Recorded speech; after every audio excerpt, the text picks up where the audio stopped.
in each city, there is a street which gathers all its souvenirs, whether by its souks, by its recreation places, or by the life which passed here. Rasheed Street, the street of memories and events, connects the two ends of old Baghdad. It stretches for 3 kilometers, spanning many areas, from the Abbasid to the Ilkhanid, Tartars, Ottoman periods. The street was finally opened in 1916 as part of preparations for World War I and logistical maneuvers between the fronts. Today, it connects the northernmost part of the old city, Bab al-Mu'azzam, to the southernmost part, Bab al-Sharq. At 3 kilometers long, it crosses the old city of Baghdad, the rectangular city, not the circular one for which it was famous. The latter is located on the other side of the river, on Al-Karkh bank. The street winds through markets, places and shops from bygone areas, telling us the stories of the princes, the poor, Sufis, dervishes, poets, merchants and vagabonds who once lived there. After the end of the World War I in 1980s and the occupation of Iraq by the British Army, the street was fully opened to reach Bab al-Sharqi. Before the opening of the street, old Baghdad was a labyrinth where passerby would get lost. Houses and businesses were tightly packed and formed into small neighborhoods, either for defensive purposes or to escape the heat. There were no straight streets in the city except for a few small streets like Al-Mustansir Street, now Al-Nahar Street, also known as Pillar Street. Its sides are lined with approximately 950 pillars. In the 1950s and 1960s, it became a symbolic street of Baghdad, like the Champs-Élysées in Paris. It housed offices, the largest and most expensive boutiques, markets, law firms, record companies, famous photographers, banks, the most famous of which was the central bank, as well as mosques and caravanserais. In the 1950s and 1960s, architects added modern touch to the street, leaving their mark. For example, the circular Aboud building near the Murjan Mosque features an unusual composition, a square surmounted by a circle. There are also many other buildings on the street, such as those of Allawi, Al-Chadirchi, Makkiya, among others. In other neighborhoods, such as Hafid al-Qadi, which stands out from the remaining buildings of the 1930s. Architectural styles of the 1950s, 1960s and 70s can be found.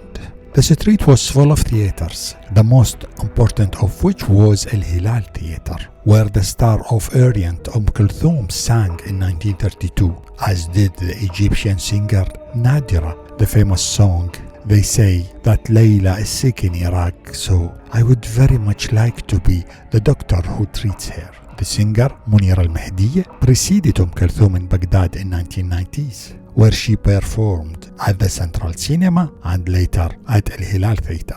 The theater is located near the historical Khan al-Mdallal Caravanserai and Haraj Market. The Sifafir Copper Market overlooks Rasheed Street in Bab al-Agha neighborhood. Near Shorje, copper products and tools are sold here. This market also dates back to the Abbasid era. Continuing our tour, we pass by Darb Mas'ouda in Al-Thalatha market area, which once served the needs of students from Al-Nidamiya and Al-Mustansiriya schools. Al-Mutanabbi Street and Al-Sarai Street, the book market, have existed since the Abbasid era. Stationary items are also sold. This market has welcomed generations of writers and intellectuals and remains a popular place to visit, especially on Fridays. Al-Samawal Street or Banks Street today houses the most important banks overlooking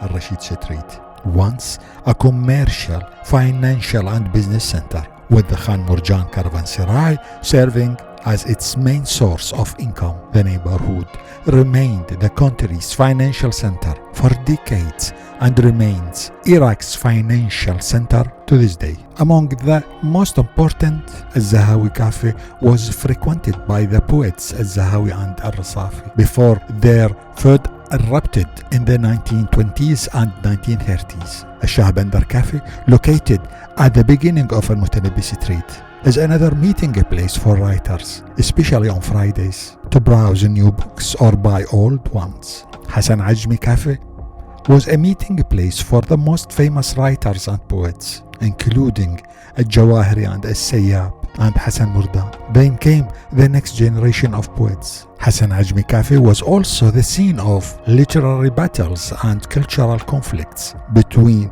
free poetry and its opponents. Other cafes, such as the Brazilian Cafe, were also a meeting place for poets. I remember it as a place where students read during exam periods. The street housed some of the most luxurious hotels that welcomed important delegations and foreign tourists, such as the Tiger Palace Hotel, Hilal Hotel, and Tigris Hotel. The name of the poet Hussein Mardan is linked to the street because he spent much of his time here. My love, my sad dreams, and the alliances. Mardan, nicknamed the King of Vagabonds of the 20th century, he excelled in prose and free poetry. Among the poems of the poet Mardan that we remember are "Summer has passed and may return, and the winter night will not be generous, with its sweet and friendly imagination, and tomorrow we will die, my love, my sad dreams, and the promises, like a white cloud empty of promises." The first cinemas appeared here. Among them was the Royal Cinema, frequented by the first king of Iraq, King Faisal I. Other cinemas include Central, Rashid, Al-Zawra, Al-Watani, Al-Rafidain, Summer Cinemas. The cinemas are gone, but traces remain, such as Al-Zawra Cinema, whose building was converted into a commerce. The Roxy Cinema, now transformed into a Najah Theatre. It can be said that the cinema on Rasheed Street have disappeared. Even those on Al-Saadun Street, which became the center of cinema after Rasheed Street. The victorious army marched along this street, followed by prisoners of the defeated army. The Ottoman army marched along this street, followed by prisoners of the British army on May 14th, 1916. They crossed it, carrying more than 13,000 British prisoners from their place of captivity in the city of Kut in southern Iraq. These prisoners had been captured during the siege of Kut, the longest and most brutal of the First World War. This siege ended after 147 days of encirclement with the defeat and surrender of the entire British army. According to historian James Morris, it was the greatest single loss in British military history. On the same Rasheed Street on March 11, 1917, the British army marched here, announcing its victory over the Ottoman army. It too carried prisoners of the Ottoman army with it. In the early 20th century, the street became a site of demonstration, cultural activities, and celebration, beginning with the 1920 revolution and continuing with the Portsmouth protests of 1948, and later becoming a scene of celebrations, events, demonstrations, and parades. Among the mosques are the Murjan Mosque from the Jalairid area and others from the Ottoman area, such as the Haidar Khana Mosque, Muradiya Mosque, Uzbek Mosque, and Sayyid Sultan Ali Mosque, among others. The street is associated with the personality of Major Abdul Karim Qasim. In 1959, he was the victim of an assassination attempt in this square. Paradoxically, this square served as a place of glorification for the assassin, then transformed into a place of celebration for the man who fell into this trap.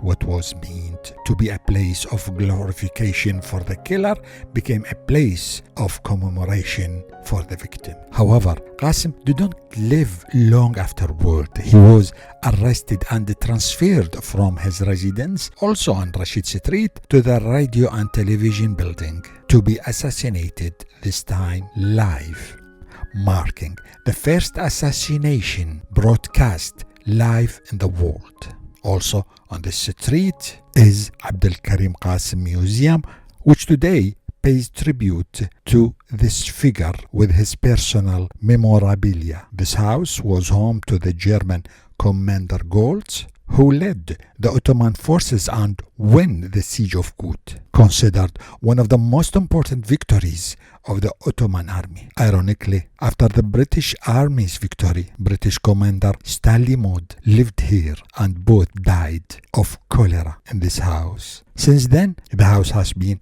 nicknamed the Cursed House. And today we live a beautiful step of its restoration.